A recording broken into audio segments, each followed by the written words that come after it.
যে কোনো মূল্যে ৩১ জুলাইয়ের মধ্যে মৌলিক সংস্কারের বিষয়ে রাজনৈতিক দলগুলোর সঙ্গে সংলাপ শেষ করতে চায় জাতীয় ঐকমত্য কমিশন।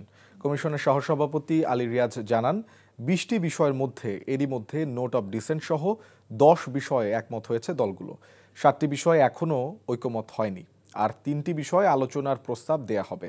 রাষ্ট্র পরিচালনার মূলনীতি, নাগরিকদের মৌলিক অধিকার সম্প্রসারণ প্রস্তাব, পুলিশ কমিশন বিষয়ে আজ আলোচনার বিষয় ঠিক করা হয়েছে।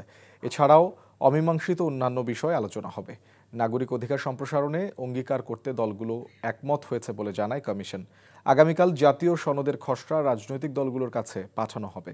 এরপর সনদের স্বাক্ষর করতে দিনক্ষণ ঠিক করা হবে। সনদের যে প্রাইমারি টেক্সট, শুধুমাত্র ওইগুলো বাদ দিয়ে, যেগুলোতে একমত হয়েছে সেগুলো বাদ দিয়ে তার বাইরে যে ভূমিকা এবং কমিটমেন্টের জায়গাগুলো, তার একটা খসড়া কমিশন তৈরি করেছে এবং কমিশন আগামীকালের মধ্যে সকল রাজনৈতিক দলের কাছে এই খসড়া প্রেরণ করবে আপনাদের বিবেচনার জন্য। আমরা মনে করি আপনারা আলাদা আলাদাভাবে মতামত দিলে সেগুলি সন্নিবেশিত করা হবে। আমরা খসড়া নিয়ে এখানে আলোচনা করব না এই কারণে, যেগুলো শব্দের ব্যাপার। যদি বড় রকমের মৌলিক কোনো আপত্তি ওঠে তাহলে আমরা ফ্লোরে আনবো, না হলে আনবো না।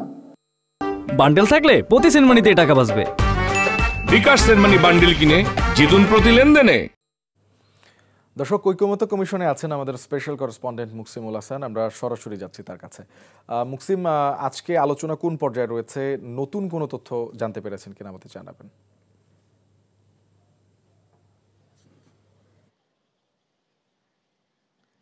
হ্যাঁ শোভন, আলোচনা মধ্য পর্যায়ে বলা যায়, অর্থাৎ এই ঠিক 5 মিনিট আগে বলা যায় যে ঐকমত্য কমিশনের সকাল বা বেলা 11টা থেকে যে সংলাপটি শুরু হয়েছিল রাজনৈতিক দলগুলোর, 30টির মতো রাজনৈতিক দল এই সংলাপে অংশ নিচ্ছে এবং চলছে দ্বিতীয় ধাপের আজকে 19তম দিনের আলোচনা।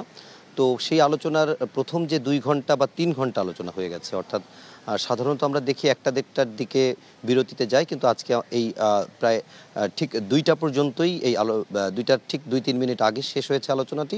এবং আমরা শেষ যতটুকু আলোচনা দেখছিলাম সেটি রাষ্ট্র পরিচালনার মূলনীতি, সেটি নিয়ে আলোচনা হচ্ছিল। আগে সংবিধানে যে রাষ্ট্র পরিচালনার 4টি মূলনীতি আছে, সেই 4টি মূলনীতি সংশোধন করে রাষ্ট্র পরিচালনার 5টি মূলনীতির ক্ষেত্রে নতুন প্রস্তাব দিয়েছিল এই জাতীয় ঐকমত্য কমিশনের যে সংবিধান সংস্কার কমিশন তারা, এবং সেই প্রস্তাব নিয়েই আলোচনা হচ্ছে। 4টি থাকবে না 5টি থাকবে, কোনটি যোগ হবে কিংবা কোনটা বাদ যাবে, সেগুলো নিয়ে রাজনৈতিক দলগুলো তাদের অবস্থান জানিয়েছে। বিশেষ করে বিএনপি, জামাত, তারা তাদের জায়গা থেকে আলাদা আলাদা মতামত দিয়েছে। জাতীয় নাগরিক পার্টি তারাও মতামত দিয়েছে, অন্যান্য রাজনৈতিক দলগুলো মতামত দিয়েছে। তো এই আলোচনাটি যেমন আজকে চলছে, সেই পাশাপাশি আরও 2টি বিষয় নিয়ে আজকে আলোচনা হবে। একটি হচ্ছে পুলিশ কমিশন গঠন, এটি নিয়ে আজকে আলোচনা হবে, এবং সেই সাথে নাগরিকদের মৌলিক অধিকার সম্প্রসারণ একটি প্রস্তাব নিয়ে আজকে আলোচনা হবে। এই 2টি রাষ্ট্র পরিচালনার মূলনীতির সঙ্গে এই 2টি বিষয় নিয়ে আলোচনা হবে। আর এ পর্যন্ত আজকে যেটি আলী রিয়াজ জানিয়েছে, 20টির মতো বিষয় আলোচনা হয়েছে, যার ভিতরে 10টিতে সবগুলো রাজনৈতিক দল নোট অফ ডিসেন্ট সহ একমত হয়েছে। অর্থাৎ যদি তাদের কারো আপত্তির কোনো জায়গা থাকে সেটি সহ 10টি বিষয় বলা যায় এক ধরনের চূড়ান্ত হয়েছে। 7টি বিষয় অনেকটা এখনও একমত হতে পারেনি, সেটি নিয়ে আলোচনা চলছে। আরও 3টি বিষয় একমত হয়েছে। তো এরকম একটি পর্যায়ে যখন আলোচনা চলছে, তখন ঐকমত্য কমিশনের সহসভাপতি বলেছেন যে আর 2-3 দিনের ভেতরে, অর্থাৎ জুলাই মাসের ভেতরেই এই আলোচনাটা শেষ করে তারা জুলাই সনদ দিতে চান বা জাতীয় সনদ করতে চান। এই হচ্ছে এখন পর্যন্ত আলোচনার সবশেষ খবর। শোভন। দর্শক, আমরা জানছিলাম ঐকমত্য কমিশনের আজকের আলোচনার বিষয়। বান্ডেল থাকলে প্রতি সেনমানিতে টাকা বাঁচবে। বিকাশ সেনমানি বান্ডেল কিনে জিতুন প্রতি লেনদেনে।